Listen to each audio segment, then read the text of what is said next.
y soy toxicóloga. Esa es mi especialidad, la que hago fuera de esta alta casa de estudios. Vamos a dejarlo ahí. Bueno,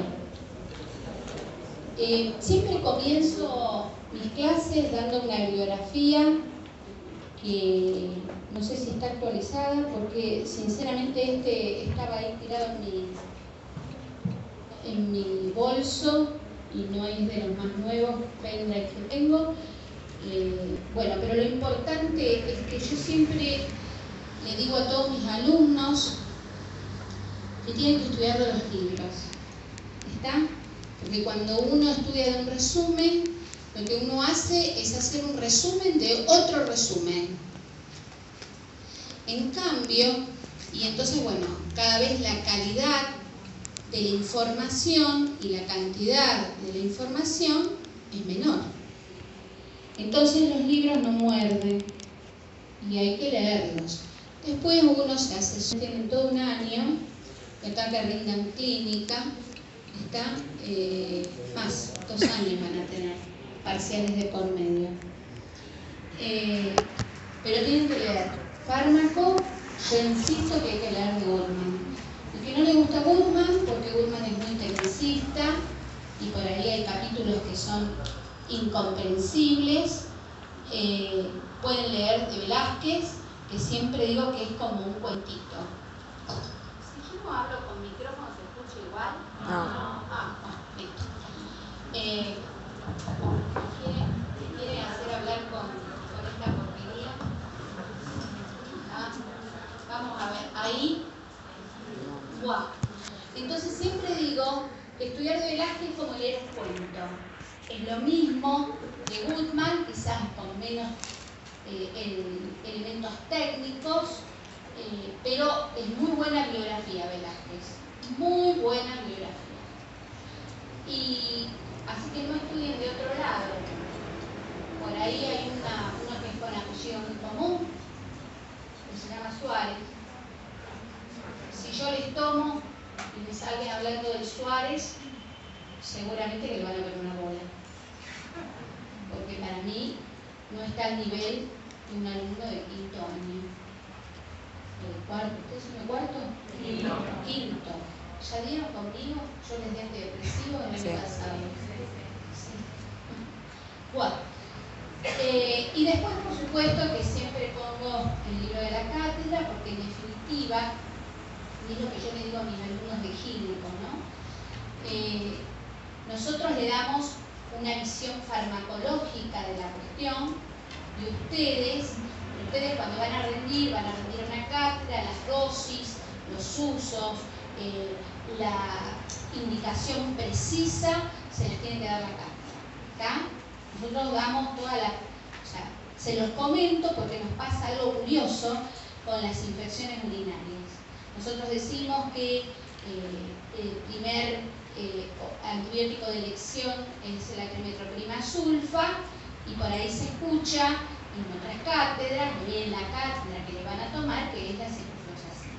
Entonces ustedes no saben para dónde rajar, ¿tá? Entonces yo siempre les digo, ustedes escuchen, pero en definitiva la última palabra la tiene la cátedra.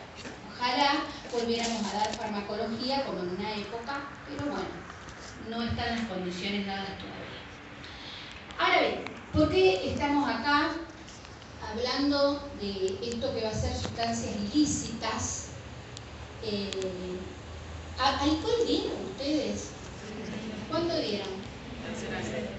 En tercero. Bien. Decimos que ante los crecientes problemas de la salud, ¿y qué pasa hoy en día? Hay un aumento importante del consumo de sustancias. Uno, como médico de atención primaria, se tiene que preparar para poder dar una respuesta a eso. Lo concreto es que hay una carencia formativa muy, pero muy importante en estas cuestiones, en cuestiones que hacen al consumo de sustancias de abuso.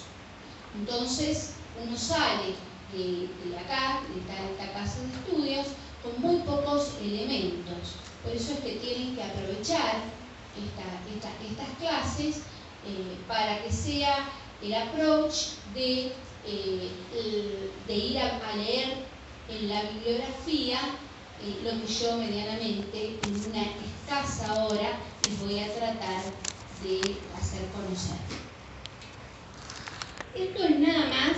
Yo soy toxicóloga, pertenezco al CERTOX, que es el Servicio de Toxicología de la Ciudad de Rosario, y esto es un trabajo viejísimo con el que el doctor Juan Carlos Piola hizo su tesis, y entonces, hicimos un trabajo con esto. Es viejo, pero sigue siendo útil, porque no han cambiado los perfiles.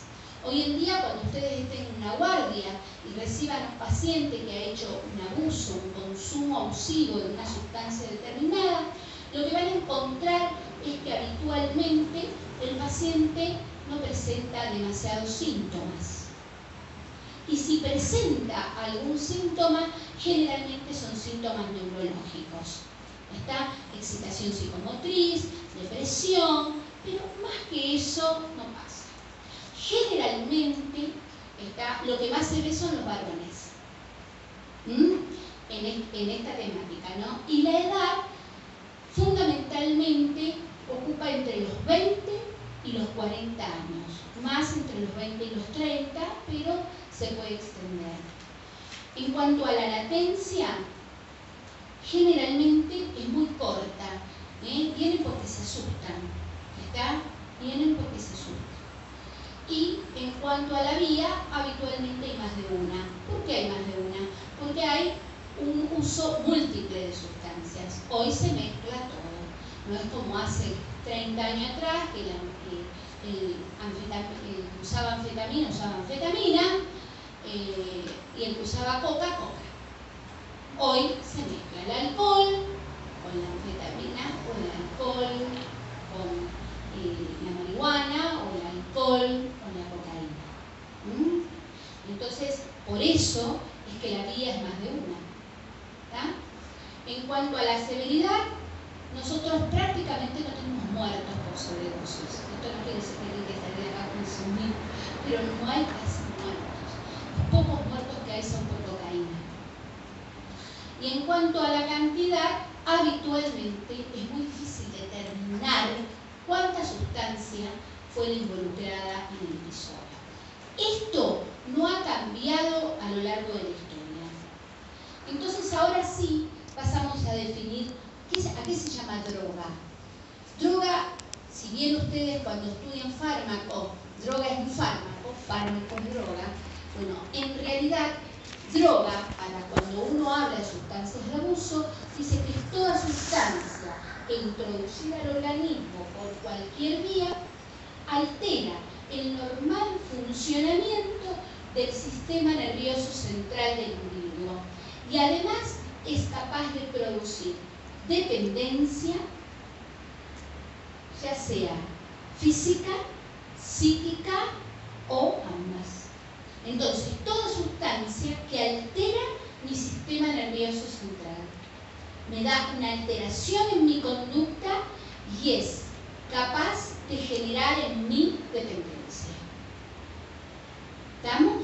Por eso una aspirina no es una sustancia de abuso, porque no me genera dependencia. Un paracetamol no lo es tampoco. Pero sí, las benzodiazepinas, sí, la cocaína, sí, la marihuana, sí el alcohol, aunque sea una sustancia de uso legal. Y esto lo saqué, me acuerdo, de una revista hace mucho tiempo, que era una revista de esas que se dan para promoción del no uso de sustancias, ¿no? Entonces ponía este ejemplo de abajo que está bueno. Hoy me tomaré una pastillita, por ejemplo. Hoy estoy muy alterada. Me peleé con medio mundo, no voy a poder dormir, me voy a tomar un Trapax. Eso es uso. ¿Está? ¿Qué es abuso? Yo todas las noches tomo mi Trapax. ¿Por qué lo toma? Y porque ya me acostumbré. Empecé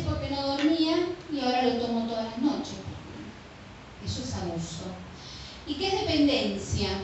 Si yo no tomo 2 pastillas más que la que tomaba antes, no puedo dormir. Es decir, cada vez necesito una dosis más alta para lograr el efecto deseado. ¿Tá? La adicción, fíjense qué dibujo puse. El hombre que se va convirtiendo en un pucho. ¿Está? Necesidad imperiosa de consumir. Necesidad imperiosa de consumir.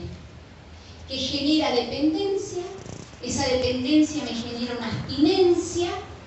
Y a su vez está presente el fenómeno de la tolerancia. Es decir, cada vez necesito más de una sustancia para lograr el efecto que busco. ¿Está? Y acá, medianamente, lo que quise poner es la adicción, donde el pucho se está comiendo al hombre. ¿Está? Hay un consumo imperioso, incontrolado, de uso, de abuso de una sustancia. La dependencia, yo soy preso. Yo le digo siempre a mis pacientes, vos, está bien, suponte que no te hace nada. El porro no te hace nada, es cierto, no te va a matar algunas neuronas y lo podemos discutir. Pero vos necesitas del porro para estar bien. ¿Eso es dependencia o no es dependencia? Y la verdad que ser dependiente es ser esclavo de. Y a mí no me gusta ser esclavo de nadie. ¿Está? Entonces, la dependencia física es toda aquella necesidad que hace que si yo no consumo, se genere una serie de síntomas orgánicos, físicos, ¿está? Que me van a decir, hey, consumí. Y esa es la abstinencia. ¿Está? Y la dependencia psíquica es mi alteración del estado de mi humor, mi ansiedad por conseguir el porro, la merca o lo que sea. ¿Está claro? Existen sustancias, acá ustedes van a encontrar el alcohol, que es legal, y la marihuana, que discusión con mis alumnos, yo creo que es legal, porque si no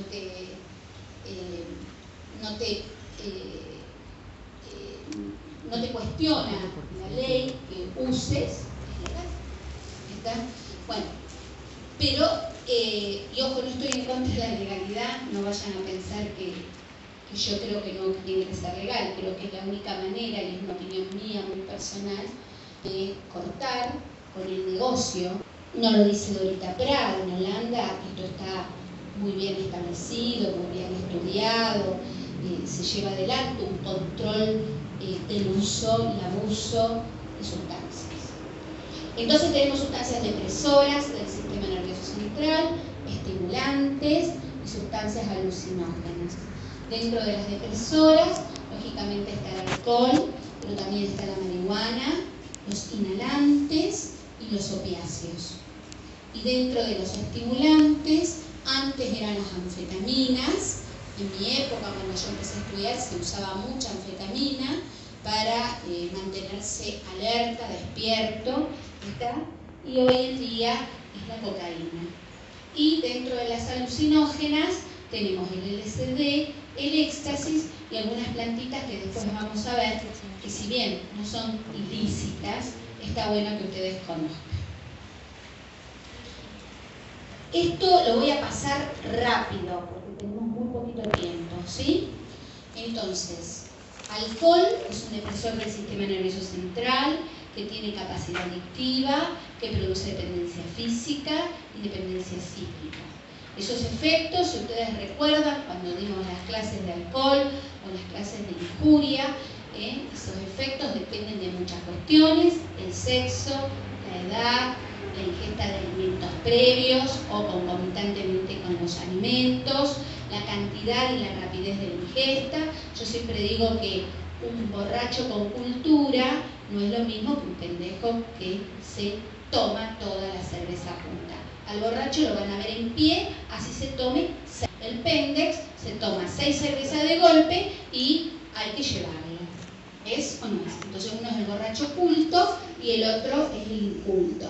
¿Estamos? Y eso tiene que ver con la rapidez de la ingesta y con el tiempo que se le da a la sustancia para la metabolización.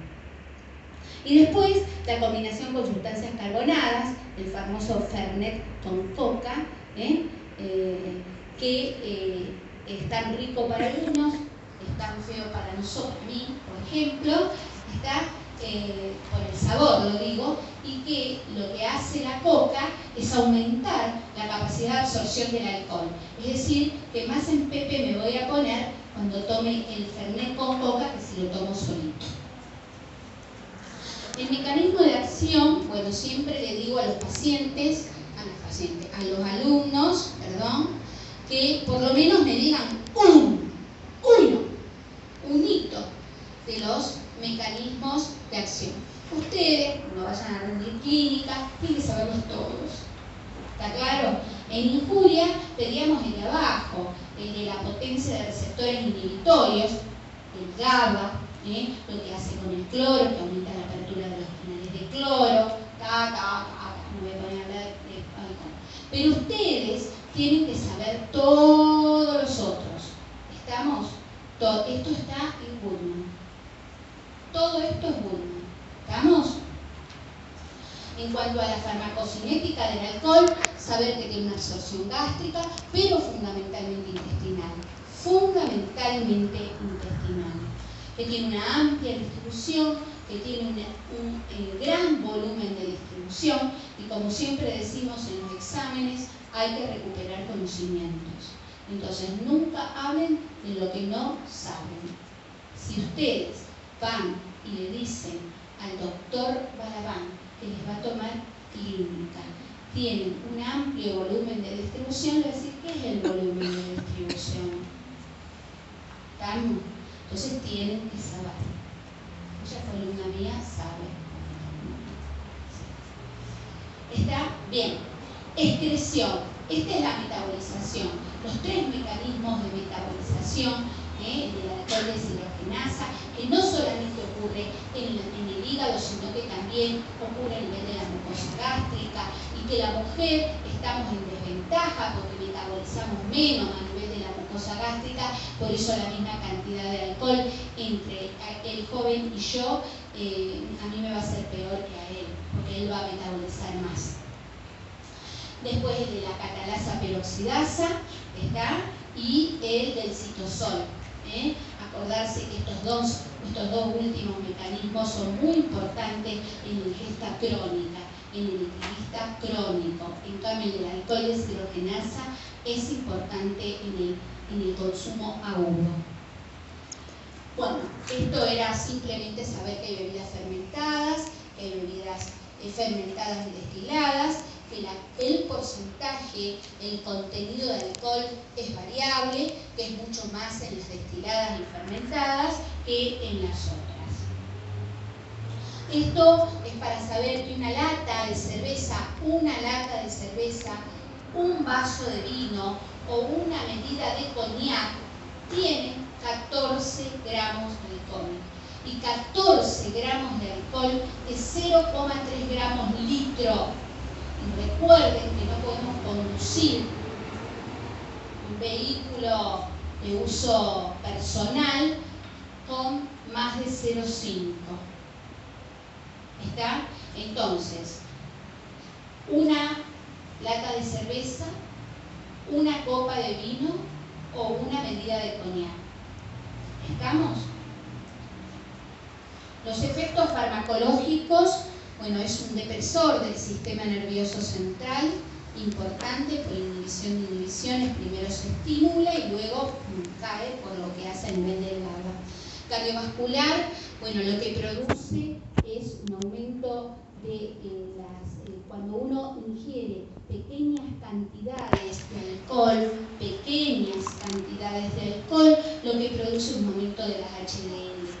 ¿Está? Pero cuando uno da un vuelco bastante importante, que toma un montón, hace el efecto opuesto, aumenta las apolipoproteínas 1 y 2, produce efectos de o sea, genera una gran predisposición a la aterosclerosis.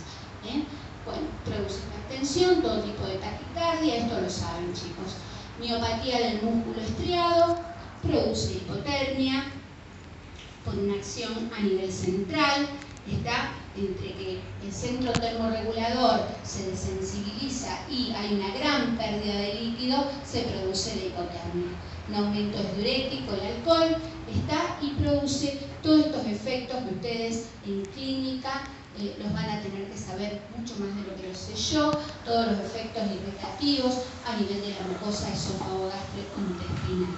Entonces toda la citis que se le ocurra, esofagitis, gastritis, duodenitis, colitis, pancreatitis, ¿está? Bueno, esto está muy bien descrito en la bibliografía de Shakespeare, produce impotencia, o sea que más vale no... ¿Qué pasó? Más vale no tomar cuando hay un compromiso con una señorita, ¿está? Y para no pasar vergüenza. Y produce aparte ginecomastia y disminución de la libido. Acá ya hay uno que dice, se ve que probó. Bueno, esto es anemia, leucopenia y trombocitopenia y deficiencia de la vitamina B12. Anormalidades a nivel del embarazo, el famoso síndrome fetal alcohólico. Esta fue cuando yo estaba haciendo mi residencia de toxicología. Mi primer trabajo, o sea, tuve que hacer una recopilación de la bibliografía y buscar dentro de los casos atendidos en el hospital de niños los casos de síndrome fetal alcohólico. Y es increíble la gran cantidad que hay, que pasan desapercibidos a la vista de uno, ¿no?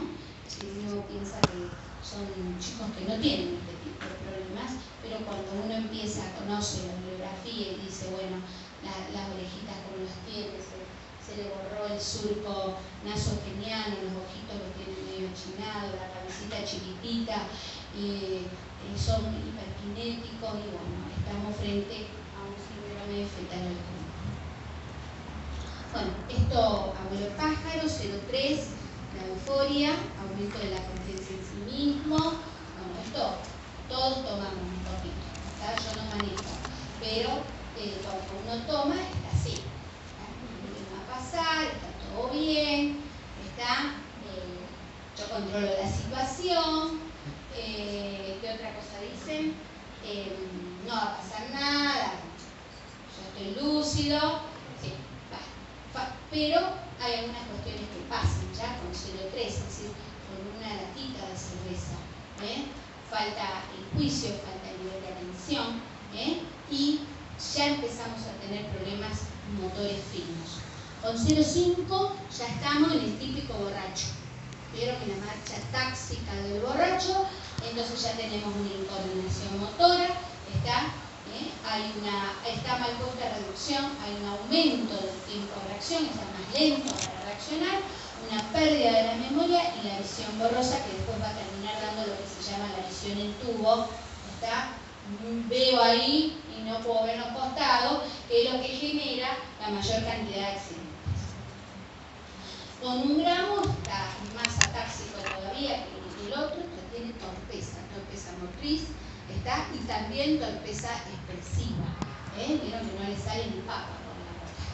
Bien, con 2 ya empezamos a estar pum para abajo, estamos confusos, ya queremos la cama, queremos hacer noni, no nos salen las palabras, ya uno le pregunta y te demoran en contestar, y con grado 3 estás estuporoso, termina en una sala, no de terapia, estos pacientes no van a terapia, pero hay que ponerlo en una salita, en una guardia, tratando de no estimularlo, de ponerlo medianamente a oscuras, se le pone la vitamina B6 para disminuir las secuelas que puede dar la deficiencia de vitamina B6. Bueno, conclusión, genera un gran malestar en la guardia. Cuando ustedes estén haciendo una guardia y les toque un borrachín, se van a acordar de Dios y Madre Santísima. Van a decir, ¿qué viene a hacer este? Que viene a ocupar un espacio para otro que lo necesita y hacerme trabajar a mí, que ya bastante me hace mover en esta guardia. Y por último, el coma. El coma como estado de inconsciencia, donde hay totalmente una depresión de reflejos, donde existe todo para abajo, hipoglicemia, bradicardia, falla respiratoria, riesgo de muerte. Si ustedes me preguntan a mí si alguna vez en 30 años de toxicóloga se me murió un paciente con alcohol, no, es la realidad. Pero sí nos genera bastante dolores de cabeza, no porque la evolución sea tórpida, sino porque entorpecen el trabajo en la guardia. ¿Está? Bien, es lo mismo que les dije antes. Y el tratamiento, sostén, no existe el antídoto para esto, la tiamina para compensar la pérdida de vitamina B y solución glucosada, que produce glicemia. Entonces un poco la depresión se debe en gran parte a eso, la hipotermia se debe a eso. Eso es el tratamiento que hay que hacer. Bueno, y ahora sí, vamos a las sustancias de uso ilegal y vamos a hablar del eritroxilón coca, es decir, de la cocaína.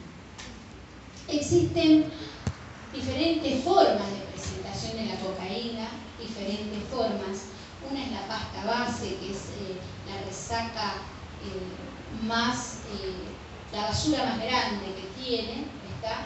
¿Y por qué les puse Paco entre paréntesis? Porque realmente está muy cuestionado.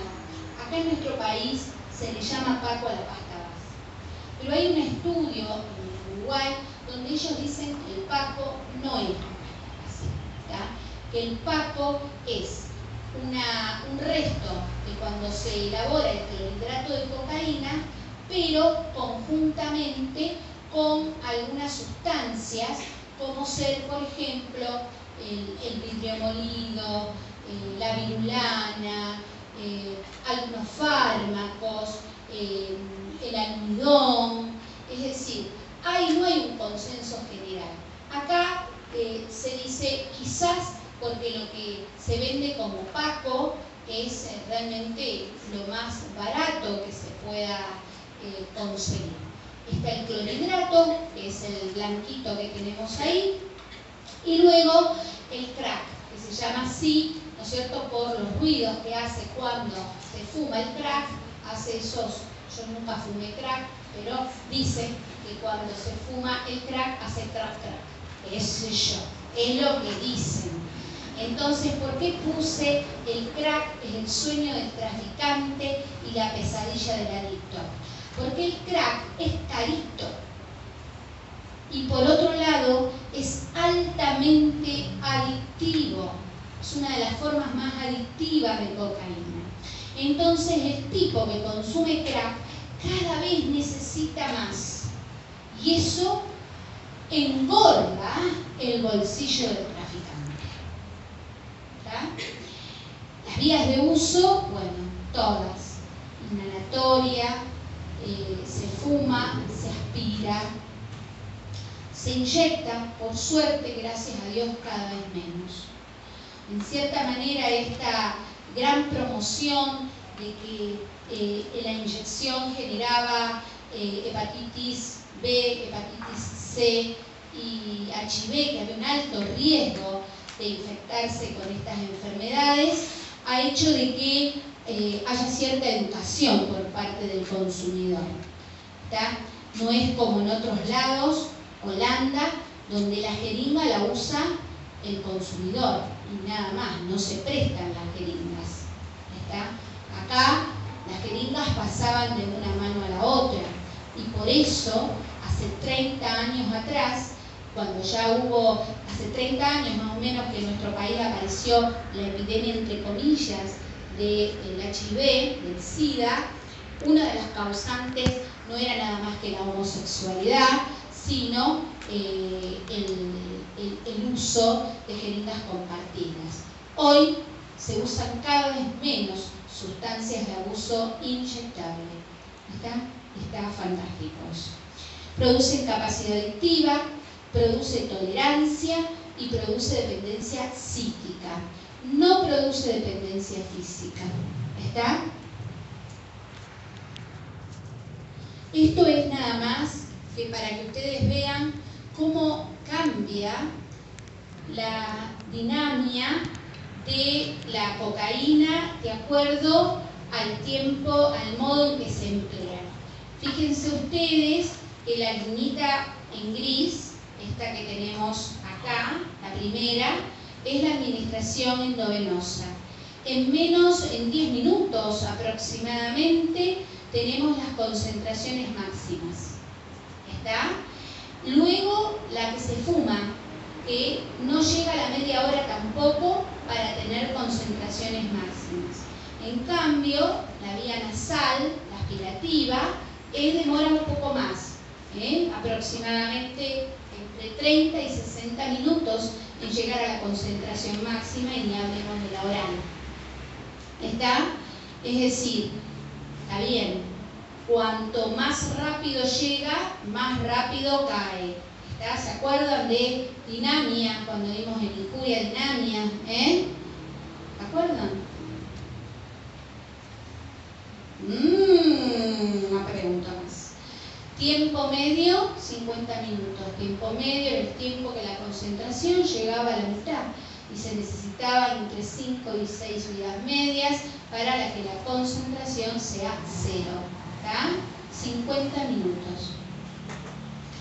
Bueno, esto se metaboliza y da benzoiletgonina y metilpergonina. El tema de que yo puse acá la detección es porque ustedes van a estar en una guardia.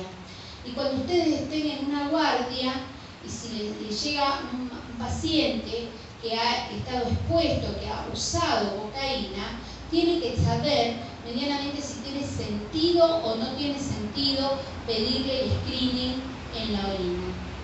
Bueno, la cocaína, ustedes pueden encontrar algún rastro de los metabolitos de la cocaína alrededor de las 24 a 72 horas. Es decir, pasado ese tiempo, no tiene ningún sentido que le pidan un análisis. A mí cuando vienen las madres y me dicen, doctora, yo creo que mi hijo consume, porque yo le encontré un papelito con un polvito blanco, que a lo mejor era talco, pobre pendejo, y me dicen, yo quiero hacerle el análisis. Entonces yo siempre le digo, no yo, todo nuestro grupo, siempre le digo lo mismo. Nosotros no somos policías, nosotros no hacemos análisis sin el consentimiento del paciente. Pero por otro lado, ¿esto qué quiere decir? Que no le vamos a sacar una muestra de orina, vos vas a hacerle un tal pichín, me lo vas a traer escondida a mí. No, el paciente, el consumidor, tiene que aceptar hacerse la muestra. Pero por otro lado, como le digo siempre a las mamás, si el chico consume los fines de semana, que hay algunos usuarios que lo hacen nada más que los fines de semana, y hoy es jueves, no vamos a encontrar nada. Entonces, es importante que ustedes sepan que no hay mucho tiempo para dosar esta sustancia de abuso. Atraviesa barrera, placenta, barrera hematoencefálica. Con respecto a los mecanismos, sí. Profe, ¿puede repetir los nombres de metabolitos? Sí, uno es la benzoiletgonina y la otra es el éster-metiletgonina. Bueno, con respecto a los mecanismos, la cocaína tenía, si uno se remonta a la historia, la cocaína se usaba en una etapa, allá en la época de muchos siglos atrás, como un anestésico local, porque es un bloqueador de canales de calcio, de sodio, perdón. Pero el mecanismo que ustedes tienen que conocer, aparte que bloquea los canales de sodio, es que inhibe la recaptación de monoaminas, noradrenalina, adrenalina, serotonina y dopamina. ¿Está? Y también se ha visto que tiene un efecto trombogénico. Este efecto trombogénico es el responsable de que muchos pacientes consumidores de cocaína en altas dosis, en un momento agudo, se puedan morir de un edema agudo de pulmón. El cuadro clínico es todo pum para arriba, todo pum para arriba. ¿Qué pasa a nivel del sistema nervioso central y qué pasa a nivel del sistema cardiovascular? Entonces yo traté de hacérselos gráfico como para que tengan esto, que sea rápido de aprender después, el que quiere ir y buscar, que busque, hay mucha información. La estimulación temprana que hace que el paciente que es cocainómano o que entra por una crisis, por un uso abusivo, agudo de cocaína, está loquito, está excitado, está eufórico, está agitado, hace un revuelo dentro de la guardia. Y cuando ese consumo, él no consulta en ese momento y a ese estado de agitación se le agrega más consumo, entonces puede terminar con una convulsión y luego con el coma y la muerte. Yo siempre comento que el primer paciente fallecido, conocido, porque a lo mejor se murieron otros antes y no se llegó al diagnóstico, pero el primer paciente que se murió por una sobredosis de cocaína en nuestra ciudad de Rosario, que estuvo diagnosticado como tal, el primero, yo estaba haciendo mi residencia y me llamaron del ECA. Nosotros la residencia la hacíamos en el sanatorio de niños. Entonces me llama el médico de guardia y me dice que había entrado un paciente que lo habían encontrado en el baño de su casa, un chico, habrá tenido 18 años, estaba en la secundaria. En el baño de su casa, baboso, todo lleno de baba, inconsciente y que estaba con una falla respiratoria. Yo era un pinche en esa época, así que yo llamé enseguida a mi jefe, al que me cubría a mí las espaldas en la guardia. Él fue y resultó ser un paciente que hizo una sobredosis de cocaína. Se le encontró la medicación, la droga, aparte hablando con la familia ya tenía antecedentes, y bueno, la verdad, un pibe precioso, lindo, joven, buen pasar económico, una familia de mierda, pero fue el primer muerto, y estoy hablando del año 85. Fíjense. Entonces, esto así, a lo mejor se murieron otros antes, pero uno no lo supo. Este fue el primero que entró al efector público. Y ¿qué pasa a nivel cardiovascular? Todo también para arriba. La taquicardia, la hipertensión. Ustedes van a encontrar todo tipo de arritmias, la que se le ocurra, y la hipotensión, o sea, como consecuencia de la descompensación, se hipotensan y hace la falla cardíaca. Esto que le puse abajo pueden ser causantes de infartos de miocardio, de endocarditis, el consumidor crónico, hay que buscar qué es lo que pasa con el ecocardiograma, el ecodoppler, ver qué es lo que está pasando a nivel de las paredes musculares y de la estructura cardíaca, crisis hipertensiva. Esto es otro motivo de consulta. Nosotros solemos atender muchos pacientes, grandes señores, grandes señores, hipertensos, con esas hipertensiones rebeldes, y uno cuando empieza a indagar, alguno es un usuario de la cocaína, Entonces es otro motivo de consulta. Ergo, cuando ustedes tengan un paciente hipertenso, siempre tienen que preguntar si consume algún tipo de sustancia. Bueno, crisis convulsiva, edema agudo del pulmón, por lo que les dije, por el efecto trombogénico, y también por el efecto trombogénico puede provocar isquemia intestinal, derma abdomen agudo. El tratamiento, como acá les digo, oxígeno, bueno, es un tratamiento pura y exclusivamente de sostén. Pura y exclusivamente de sostén. ¿Está? ¿A ustedes le piden tratamiento? Sí, le piden tratamiento. Bueno, es pura y exclusivamente de sostén. Es decir, compensar la vía aérea, controlar los niveles de glicemia, controlar la temperatura porque puede dar hipertermia. ¿Está? Si está muy excitado, lo único que hacemos es benzodiazepinas. No usamos neurolépticos, porque cuando ustedes estén en la guardia, ustedes se van a dar cuenta que cuando llega un loquito de la guerra, como le llaman todos, se ponen un alopidol. ¿Por qué? Porque eso lo va a planchar. Pero lo que ocurre es que el alopidol baja el nivel convulsivo, produce hipertermia. Entonces yo estoy ante una sobredosis de una sustancia proconvulsivante, si estoy ante la presencia de una sustancia que por sí, por su sobredosis, me aumenta la temperatura corporal, ¿qué le voy a dar?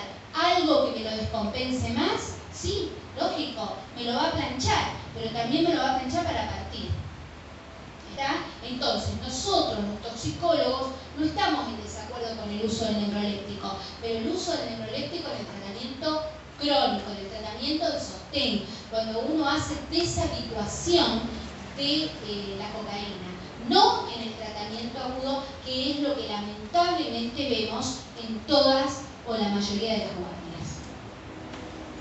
Bueno, esto es simplemente para que sepan cocaína y alcohol que produce el cocaetanol, la famosa causa de gran descompostura gran de Maradona.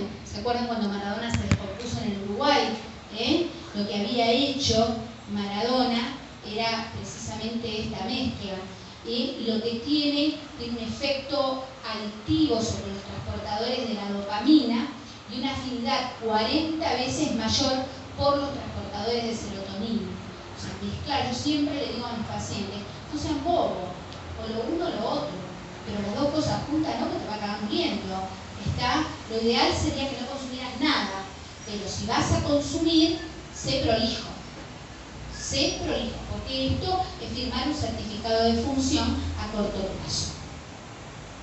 Bueno, el SPID, nada, yo no estoy en contra del SPID, porque yo pongo esto y si bien he hecho muchas monografías y he hecho muchas publicaciones acerca del SPID, las bebidas energizantes, que no son energizantes, son estimulantes, nada más, son muy ricas, sobre todo si están frescas, pero tienen un alto contenido de cafeína.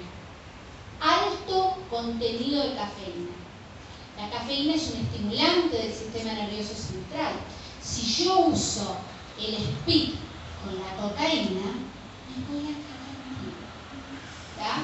Y ya pasaron 2 o 3 muertitos tenemos de esta ciudad, de los boliches bailables.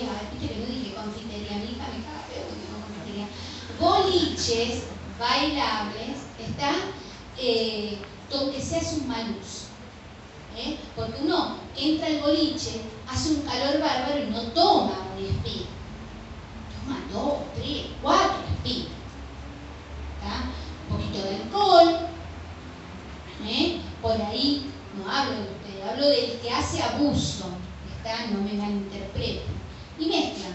Entonces nosotros tuvimos 2 o 3 chicos, adolescentes, que se murieron por esto.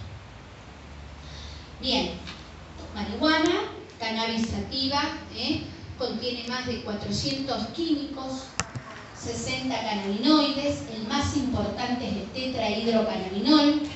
Existen diferentes formas, el simple porro, que tiene entre 1 y 5% de tetrahidrocannabinol, el hashish y el aceite de hashish, que todavía tiene una cantidad muy superior de tetrahidrocannabinol.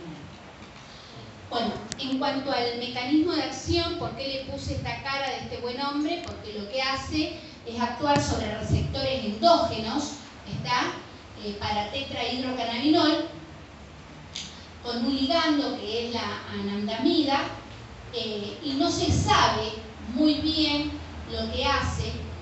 Lo que sí se sabe que como no tiene prácticamente receptores a nivel del tronco cerebral, nunca produce la muerte. Entonces, eso es lo bueno que tiene la marihuana, que no es causa de letalidad, no genera muerte, precisamente por esto, porque no hay receptores de cannabinoides a nivel del tronco cerebral. Sí están en todos los ganglios basales, en el hipocampo, en la corteza, por eso es que tiene tanta manifestación a nivel de la conducta y de la memoria. El cuadro clínico, rapidito, acá está, los efectos comienzan muy rápidamente y también duran poco. Producen euforia, alteración. Tienen 4 periodos. Primero el eufórico, después un estado confusional y alucinatorio, después viene una etapa del dormir y luego se despiertan y no se acuerdan qué le pasó.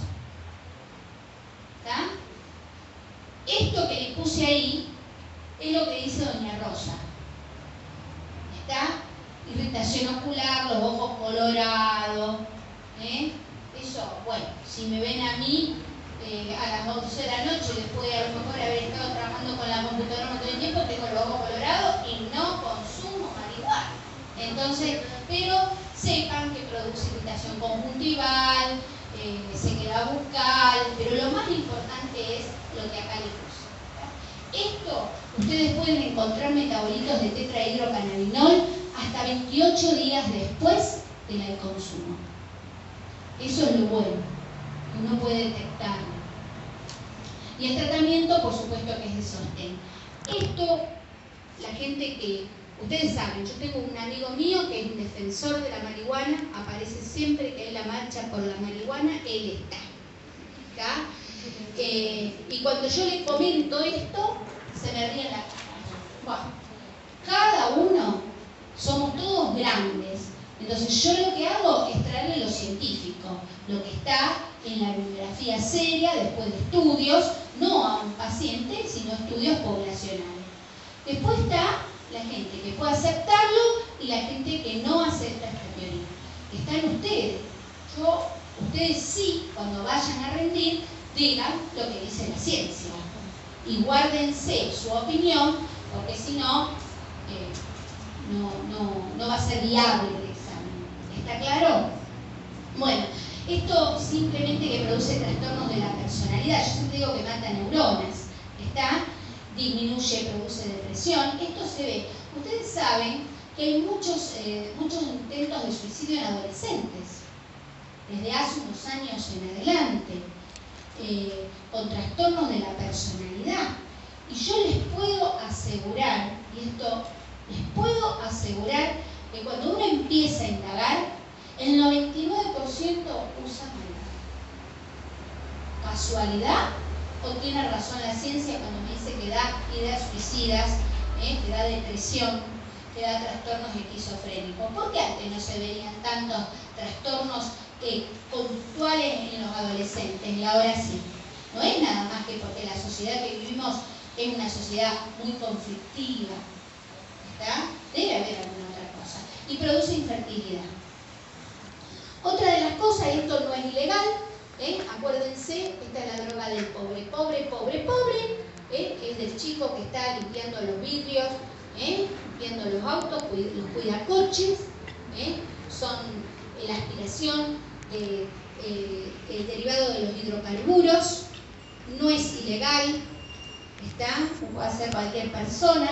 Lo importante es que puede haber efectos de arritmia cardíaca, pueden aspirar directamente. Se usa mucho, me acuerdo que una vez atendí un chiquito, dos hermanitos, en el hospital de niños, y ellos vivían en la villa que está Doctor Riva y Oroño, ahí Se meten por Doctor Riga y hay una villa. Ellos vivían ahí, cuidaban coches. Y ellos consumían esto y le vendían en la villa, en esa época, la bolsita de pegamento a $1. O sea, la bolsita de nylon con la dosis de pegamento. Y con eso ellos se daban $1 valía. Estoy hablando de muchos años atrás. Ahora no sé lo que vale. ¿Está? Por eso se dice que es una droga del pobre. Y como tiene un rápido acceso a la vía respiratoria, rápidamente aparece también en el cerebro. ¿Está? Entonces, los efectos que me genera son fundamentalmente los neurológicos, ¿está? Y también los respiratorios y los cardíacos. ¿Está? Hay muertes por esto. También, ahí está lo que les dije recién, ¿no? También hay formas de dosarlo, que es a través del dosaje del metilhipúrico, y del ortocresol. Depende, yo les dije que había hidrocarburos. Está el tolueno, por ejemplo, por eso en una época venía la gotita, el pegaepoxirran sin tolueno, pero debe haber tenido sileno. ¿Está? Y también, ¿saben qué usan los aerosoles? Un chico, me acuerdo, allá cerca del puerto San Martín, me parece que fue, se murió porque se disparó un envase de algispray. Vieron que el algispray para los que hacen deporte se usan para los dolores, cuando uno se golpea jugando a la pelota y se le pone algispray y es un anestésico local rápido. Bueno, en la cancha de fútbol los jugadores lo usan. Bueno, este se vació el algispray, se lo vació, se acabó muriendo en la arena, ¿no? Bien, y a largo plazo simplemente esto produce siempre un deterioro de la inteligencia, chicos. No va a ser aceptado por mi amigo, ¿está? Pero es lo que dice la ciencia, no nosotros, los que saben más que nosotros. Entonces, produce un deterioro de la conectividad, produce una pérdida cambios en la personalidad, pérdida de la memoria, y lo de la neuropatía periférica, eso sí lo he visto yo con mis propios ojos y con mis manitos. Me acuerdo en el viejo Clemente Álvarez atendí un muchacho que era ciruja. Tenía como 20 y pico de 30 años casi, y él desde los 12, 13 años era un inhalador. Y tenía una neuropatía periférica que decían que era un Guillain-Barré, después decían que no, que esto, que el otro, no daba pie con bola, lo habían estudiado de arriba abajo, y por supuesto por ahí se acordaron de que hay una especialidad que se llama toxicología. ¿Por qué? No la reconocen los colegas. Entonces nos llamaron. Y cuando yo me pongo a hablar con el chico, salta este tema, ¿está? Y bueno, no había otra manera de poder justificar lo que él tenía. No caminó más, porque produce una neuropatía generalmente irreversible. Hepatotoxicidad, bueno, y se fina. Éstasis, ¿está? Que es un derivado anfetamínico, es una droga sintética, está estimulante, cuyo mecanismo de acción siempre es un agonista de los receptores presinápticos de la 5-hidroxitriptamina. ¿Está? Es un agonista de la 5-hidroxitriptamina. Entonces produce todo pum para arriba. ¿Está? A nivel cardiovascular. ¿Qué me interesa que se acuerden de esto? Porque es lo que a ustedes les va a llegar. Cuando a ustedes les llegue alguien que estuvo en estas fiestas electrónicas, le va a llegar deshidratado, ¿está? Le va a llegar con hipertermia y eufórico. Juéguensela que estuvo con el éxtasis, ¿está? Incluso lo usan a propósito en los boliches, en esas fiestas electrónicas, porque cobran la botellita del agua, una locura. Entonces se arman las grandes colas en los baños para ir a consumir agua porque les da mucha sed el éxtasis. Y aparte le produce una hiperquinesia que por eso bailan toda la noche. Si no, ¿cómo se la bancan? Es por esto. ¿Estamos? Entonces, recuerden eso. paciente deshidratado, con sed, hipertérmico y agitado, que me llega una guardia después de haber estado en una fiesta bailable, y piensen en esta vitamina. ¿Está? Produce ratoniólisis. Esto recuérdenlo porque la cocaína también produce ratoniólisis. ¿Está? Bueno, tratamiento, como ven, no hay antídotos para esto. Para este sí va a haber antídoto. Y esto recuerden siempre la tríada sintomática del opioide. Coma, miosis puntiforme y depresión respiratoria. Todo paciente que ingresa con un estado de coma, miosis y depresión respiratoria, háganle naloxona. ¿Está? Que nunca va a estar de más. Y que si es opioide, en 2 minutos va a estar despiertito y alerta. ¿Está? Bueno, esto creo que también lo han dado en gineco, me parece que dieron. ¿Está? Así que recuperen conocimientos de gineco, como dicen ahora todos los docentes. ¿Está? Y saber que los opioides no solamente, o sea, nosotros tenemos un estudio realizado, ya termino, porque supongo que deben tener clases. Los pacientes que nosotros hemos estudiado con abuso de opioides, fíjense que no son aquellos que se ponen una ampolla de morfina para viajar. ¿Saben quiénes son? Las personas que se automedican y las personas que vienen medicadas, mal medicadas, por nuestros colegas. Entonces, hoy en día se usa mucho el tramadol en la atención. Entonces, ustedes, cualquier dolorcito que no cede con el diclofenac, el ibuprofeno, el paracetamol, el naproxeno, tramadol. ¿Está? Nosotros hemos tenido dextropropoxifeno, que es el clocidol. ¿Está? Porque se debe usar. Creo que cuando lo usa tiene que ser responsable y tiene que explicarle al paciente que para usarlo tiene que usarlo con dosis muy bajas, que tiene que hacerlo por un tiempo corto y que genera adicción. Yo trabajo hasta dentro de unos días, gracias a Dios y a todos los santos, termino con mi querido PAMI a fin de mes. Pero yo he tenido pacientes adictos al tramadol, no porque a ellos se le ocurrió ir a comprar el tramal, es porque el traumatólogo le dio el tramadol. Y empezaron con 2 pastillas, y después se la aumentó a 3, y después a una cada 6 horas, y no le dijo que no tenía que seguir aumentando. ¿Está? Nosotros hemos tenido todos pacientes grandes, y si no, personal de salud.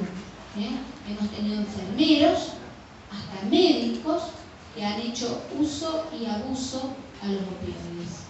Es muy común el uso de opioides yo una vez quise hacer un trabajo y después me vieron cuando uno toca intereses, me sacaron como rata por tirante. Yo presenté en esta alta casa de estudios un trabajo sobre adicciones en personal de salud. Y había hecho una encuesta anónima, no yo sola, con otras compañeras, y me lo tiraron abajo, ¿viste? Porque vivimos en Argentina. Ustedes van a leer en la bibliografía mundial, hay un montón de trabajos donde dice qué grupo de profesionales y de especialistas son los que más consumen. ¿Está? Bueno, a mí me lo tiraron abajo y no hay un trabajo de adicción en personal de salud en este país. Si no tienen una intoxicación con opioide, no le va a hacer nada, no lo van a matar. ¿Está? Y esto, para terminar, este año para mí es el año de las plantas. Entonces, porque hablo de plantas en todos lados. Entonces, esto que ven arriba es el floripondio. Los que tenemos casas con jardín, tenemos la posibilidad de tener floripondio de muchos colores. Bueno, el floripondio se hacen sus buenos tés los pibes. El chamico está. y el honguito de la bosta de la vaca, el cucumelo, que hasta una cumbia le han hecho. ¿Estamos? Estas tres sustancias, para ser absolutamente honesta, no son sustancias que usa un consumidor avesado. La usan generalmente los niños, adolescentes, tirando de niños adolescentes, para experimentar. Y como generan un cuadro alucinatorio persistente, es decir, yo he visto en el hospital de niños 3 a 4 días de alucinación en los pendejos. ¿Está? Entonces después se asustan de tal manera que no lo vuelven a usar. Pero sepan que estas plantas también pueden producir efecto no adictivo, porque no producen dependencia, pero se usan. Y para terminar, yo siempre termino con un chiste. Ahí está, pobre tipo, ¿cómo no se va a emborrachar si cuando le ve la ñata a esta mujer